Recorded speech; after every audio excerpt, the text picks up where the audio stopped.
Hey folks, Mel here, and if you have been watching my success videos, then I hope you're enjoying those. You're probably wondering, what is Mel going to talk about when it comes to leadership? Well, thank you for tuning into this video because I do have a big passion for leadership. I've been doing leadership for about half of my career. I'd say probably about 12 to 15 years at this point. I gave up on counting. So what I'm going to do is I'm doing this series of leadership videos are complementary to the success videos I'm doing, and I hope you enjoy both of them. In this video, I am going to tackle one of the big things for leadership. That's right, I'm not going to hold any punches.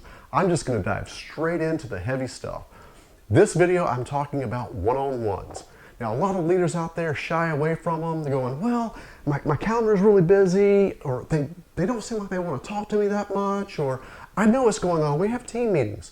If that's you, quit doing that. You need to be meeting with your people one-on-one on a regular basis. There is a lot of reasons for it. I'm going to give you a couple reasons why. I'm going to give you a lot of benefits that you get here out of these at the end of the video. So stay tuned to the end to find out really a lot of the good stuff that you're going to get out of this. But that said, you need to be doing these one-on-ones. It needs to be a priority. The reason is number one, you will miss stuff going on in your organization if you're not doing it. People are not going to say things in team meetings that they will say one-on-one. The second thing is you're going to start to establish that rapport and trust with your employees, with your direct reports, whatever you want to call them. I like to refer to them as the people I work with because at the end of the day, we're all trying to accomplish the same goals. So what is it that you're going to try to accomplish? You need their help with it. And when you establish that trust and rapport, it's going to allow you the benefit of being able to get those things accomplished. The other thing is if you have those high-performing people, if you have a strong relationship with them, it's going to help you to keep them longer. Now, I'm going to tell you, a lot of times when you start doing one-on-ones, especially if it's with a new employee or a new team, and you're just trying to get the feel of it, it is going to be awkward. Now, I'm talking like first date awkward at first. It may seem weird, and it's not just you. They're probably feeling the same thing too, but keep doing it. The more you do it and you get that cadence going, everybody's going to start feeling more comfortable about them. And as that goes on, they're going to become a whole lot easier. People are going to want to do these one-on-ones in different cadences. Some people are going to want to do them every 2 weeks. Some people are going to do them like once every 6 months. Me, I have a hard and fast rule. We will do a one-on-one at least once a month, sometimes more. And I don't care if we meet 3 times a week to talk about your projects and the team meeting and everything else. I'm going to have a one-on-one with you so that we can talk about what's going on at least one time a month. And that is just standard for me. I strongly suggest that you do that as well with your folks. When you do your one-on-ones, there's one thing that you need to keep in mind. Talk less, listen more. You want to ask a question and let the employee, direct report, whatever you want to call them, let them talk. Listen to what they have to say. Now you may have to prompt them with some follow-up questions like, what does that mean? Or how can we help with that? Or what's the big challenge there? But for the most part, you're going to want to start with some open-ended questions and get to understand about what's going on. But no, I don't know what to ask. That's okay. I'm going to provide you with some samples. The first question I like to ask, and this is one I have learned from my current leader, and I find it to work great. Now, I probably asked this in previous roles, but this is one I'd like to ask. How are you doing? This is an opportunity for the employee to really open up and say, this is what I have going on. Now, I like to do it for a couple of reasons. One, it's how are you doing? I'm doing good. What's going on? Oh, well, I got this and this. The other thing I will do is, you just went on vacation recently, didn't you? Where'd you go? Oh, I went to see this. Oh, how was that? I've never been there. Can you tell me about it? And sometimes I'll spend 5 or 10 minutes in a meeting talking about kids, vacations, what they've got going on, their hobbies. And then about 10 minutes, 5 or 10 minutes into the meeting, we actually start talking about work. This is by design because I'm trying to establish rapport with them. One, because I care about the people I work with. And that is a key thing because I want to understand what's going on in their lives. Because what goes on outside of work is going to impact what goes on inside of work.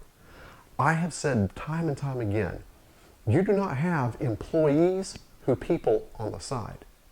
You have people who are employees for about a third or a fourth of their week. Keep that in mind. How are you doing? Be genuine when you ask that. Now, the second question is very closely related to that. How's the team doing? Because here's the thing, this is going to be the time that they will most likely open up to you about what's really going on in the team. If you're in a team meeting, nobody's going to talk about the gossip. Nobody's going to talk about that guy that just dropped the ball on the project. They're not going to do that usually. You get one-on-one and you can actually ask that question and they can have that honest feedback for you. So that's a great one to do. Two others that are very closely related I like to ask. One, what have you accomplished? I like to ask this because I want to make sure I'm not missing anything that they are doing. This is their opportunity to brag about what they have done. And what I do with that, I write that stuff down. And I make sure that I put that in a folder or a file so that when performance review time comes around, I've got that information for their performance review because I don't want to miss it.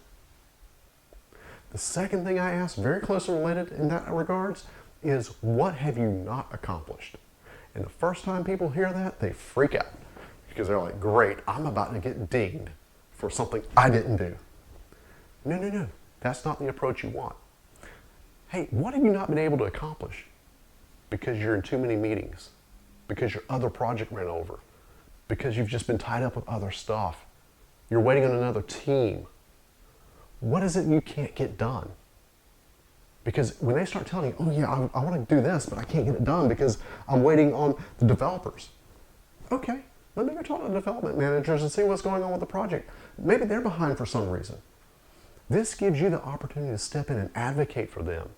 This also gives you the opportunity to help get them connected to people in other parts of the organization that they can use as part of their career and that they can go to directly and have those strong relationships cross-functionally inside your organization. That's why I like to ask that question. The funnest one I've ever had, though, is a company I used to work for. We did disaster recovery tests every year, usually in November, early December timeframe, late in the year. And I would ask in like May, I'm like, hey, what have you not accomplished? And one of the guys came back one time and said, well, I haven't done the DR test yet. I'm like, well, I'm glad to hear that because it's not scheduled for 6 months, so I'm very happy to hear you haven't completed that. I would probably be worried if you had. So that's the kind of thing, we actually have fun with these in the ones that I do because I try to be open, I try to have fun, I try to establish rapport with the people I'm working with because that's really where you get those relationships, and when they feel safe because you have that relationship, that's when you get the real information. Now, the last question I like to ask, there's a couple different variations. One of them is very similar to what we were just talking about with what have you not accomplished, and that question is, what can I help with? Because that gives you the ability to help, like I said, get them connected to other people in the organization, go talk to other teams to figure out what's going on that's preventing you from getting your projects done or whatever's going on.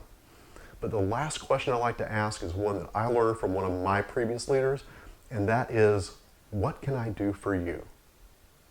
I will tell you, 9 times out of 10, maybe 8 times out of 10, nothing is the answer. Nothing. And that means I'm trying to do as much as I can for them. But a lot of times somebody will come to me and say, hey, I've got vacation coming up. I can't get this done. Or I have this going on. Okay, let me see what I can do about that. And what happens is you're going to find out what's going on. And that's going to give you the opportunity to serve the people that you are working with. So don't discount that as a question. Now, you don't have to ask all these questions. These are just some guidelines. There are weeks or one-on-ones that I have where I ask one of them and we never make it to any other questions because we end up talking about the various things that are going on. But that's okay. This isn't some strict guide where you have to go through all these questions every time. It doesn't work that way. Make it free-flowing. Make it open. You can have 30 minutes. You can have an hour if you want to go through all their performance objectives, which is something I did one time. And usually we still only finish in like 30 to 40 minutes. And that's after I spend 5 to 10 minutes talking about what their kids have been up to and where they went on vacation and everything. These are very free-flowing conversations. They're easy to have eventually after you get over that first hump, and they are great. Now, why do you want to do them? There are 3 benefits I can think of off the top of my head that I'm going to share with you. I am sure there are dozens, if not hundreds more. The first thing is you are going to find out a lot of information that you're not going to find out otherwise. When you have those rapport relationships established with your people, they're going to tell you stuff that's going on in the organization that you didn't know about. They're going to find about team drama. They're going to find about people dropping the ball on projects. You're going to find out about this person butting heads with that person. You're going to find out all of that stuff. And that's going to be good. You're also going to find out about things going on in the organization. Like I said, developers who are missing target dates or other things that are affecting your ability to deliver. And that's okay. It gives you more insight into what's going on than you might get in a weekly team meeting. The second thing is these are going to do is they are going to give you some ideas. These are people on the front line doing the work. They are the closest to the work that there is. They're going to come up with ways to solve the problem because they don't want to do more work. Well, some of them like doing more work, but they're going to try to find the easiest way to solve the problem. So what comes out of that is you get all these great ideas sometimes. And I've done this before. I had somebody come up with an idea and I'm like, okay, great, let's try it. And we tried it for about 6 weeks and it sucked. And we dropped that idea. We're like, this isn't working. We ain't going to do this anymore. But there have been more times than that where people have come to me with different ideas and it's been like, yeah, this actually sounds like it'll work. And we implement it and all of a sudden the team's running a lot smoother, a lot more efficiently. So they're going to give you ideas in these meetings that will help things to go a lot smoother.